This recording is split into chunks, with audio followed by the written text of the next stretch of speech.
Injuries in rugby, however, are not only limited to the tackling player. Injuries to the ball carrier contribute substantially to the total number of rugby injuries. Smart rugby is effective and safe. What this means for the ball carrier is that you do not always have to crash it up and try and run through or over players. The more you do this, the greater the toll on your body and the greater the chances of getting injured.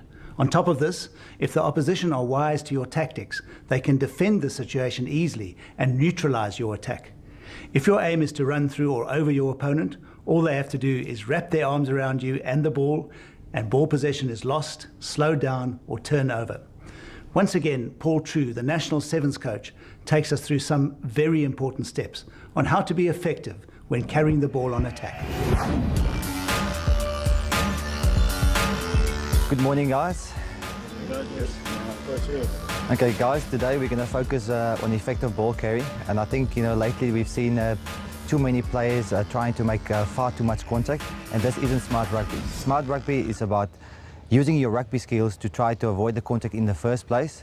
And one of the things that we're going to focus on today is to use our effective running lines or evasive running lines. When you run evasive lines, you try to use your rugby skills, try to breach the defense line and to put your support players into space. What needs to be in place for effective running lines to happen in the first place? It's to carry the ball with both hands so that we can create uncertainty to the defenders. Okay, Sticky, if you can just come forward so that we can explain why it's important to run with the ball in both hands. Just tuck the ball under your one arm.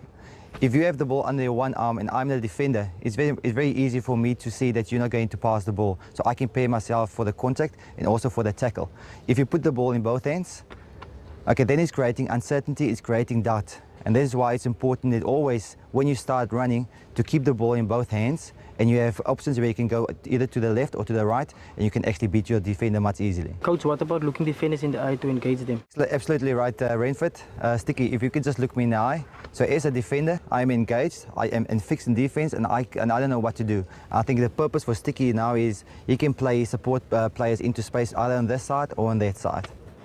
Coach, identifying the weak shoulder. Okay, Marius, if you can just come forward. Okay, just give the ball to me. If I'm the attacker and Marius is the defender, my purpose is to identify the weak shoulder, and the weak shoulder is always the one that's not being presented. So this is his strong side. This is the side that I would like to avoid. So this is the shoulder that I'm going to target, and then I'm going to play into space. What else? To also look if the defender is crossing his feet. That's a great indicator, Swaip, but why is that important? If I'm a defender and I'm approaching coach and I cross my feet, I'm wrong-footed and I'm going in one direction only. Okay, excellent, guys. And as a ball carrier, I have a complete advantage because I know that he can only go in one direction and I can beat him on the inside. What else, guys? Coach, another indicator similar to crossing your feet is if a defender plants his feet. Then you as an attacker have more options. Excellent, Paul. Those are the kind of indicators, guys, that we're looking at. If a guy is flat-footed, not on the balls of his feet, then you can beat him on both sides.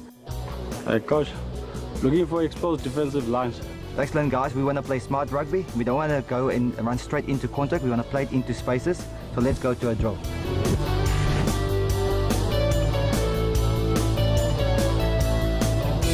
This is a simple agility drill, and the purpose of this is basically to attack the weak shoulder of the player. So if this first agility pole is like a defender, I will approach the agility pole of the defender with the ball in both hands, and I beat him either side. As you can see, we've picked out a channel on this side and on that side as well, and the purpose of that is as I beat the defender, I keep attacking with a forward momentum with my shoulders square to the goal line.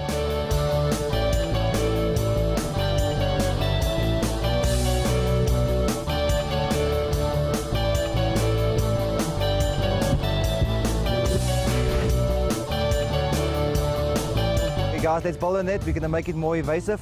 So let's get the guy adjusting on the agility pole.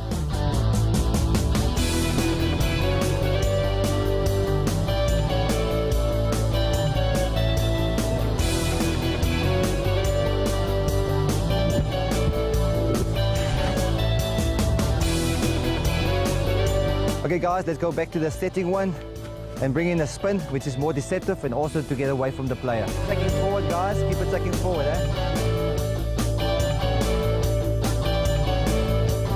Well done.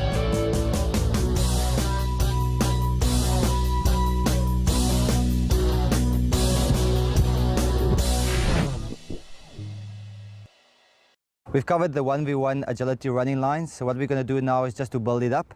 I'm going to get another player in. We're going to work on our cuts or our scissor lines. So Marius, if you can just come forward, just take the ball over there. We're going to do a scissor between me and Marius, so just keep attacking the agility pole over there.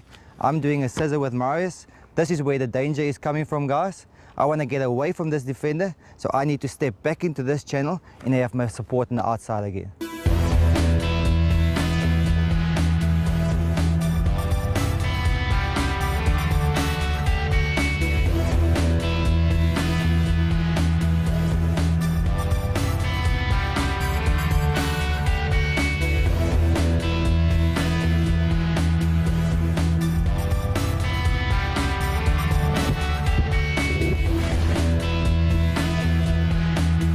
This is another evasive drill, and the focus of this one is what we commonly refer to as our overs and unders. So if we call the unders, I will go under this pole. If we call it the overs, it will be on the outside of this pole.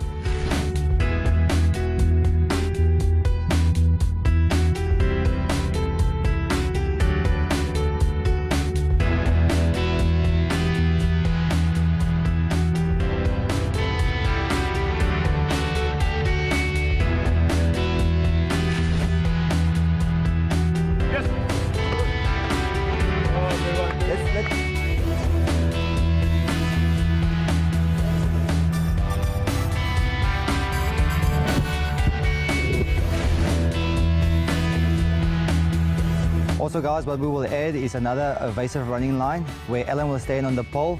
He will move it to either side, and the players, you will have to decide whether you're going to run the overs or the unders lines.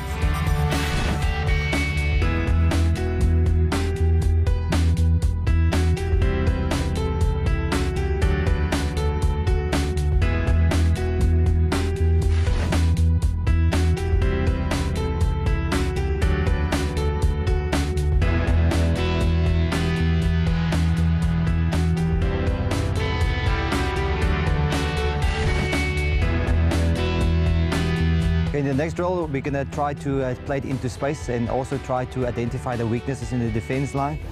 So what we're going to have 5 attackers attacking against 4 defenders, and just see how they're going to exploit the space. So what I will do is I will stand behind the attackers so that they can't see me, and I will manipulate or give a call, and just showing the defenders they will be numbered from 1 to 4. If I show them 2, then the second defender will collapse in defense and they will try to play it into that space. And if I give them a different number, let's say 3 or 4, they will adjust, and we just see if the attackers will be able to manipulate and to exploit the space that's available.